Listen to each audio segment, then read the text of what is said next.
മിലിറ്ററിക്ക് വേണ്ടി സിനിമകൾ മാത്രം എടുത്ത് യുവാക്കളെ മിലിറ്ററിയിലേക്ക് ആകർഷിച്ച മലയാള സിനിമയിലെ ഒരു സംവിധായകൻ ഉണ്ടായിരുന്നു, മേജർ രവി.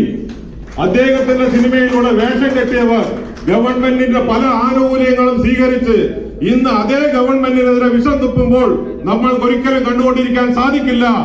RBI നീതി കിട്ടുന്നവരെ പോരാടുക തന്നെ ചെയ്യും.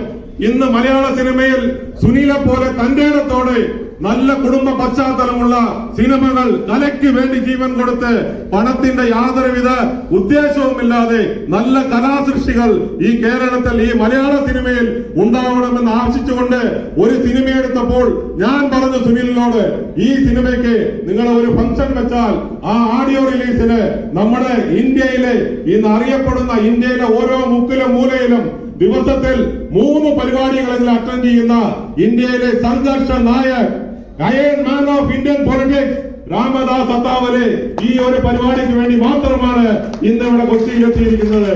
അദ്ദേഹത്തിന് എന്റെ ഹൃദയം നിറഞ്ഞ നന്ദി, നമസ്കാരം. അതേപോലെ ഇതേപോലെയുള്ള ചെറു സിനിമകൾക്ക് തീർച്ചയായും ഒരു നല്ല കാലം മലയാള സിനിമയിൽ ഉണ്ടായി.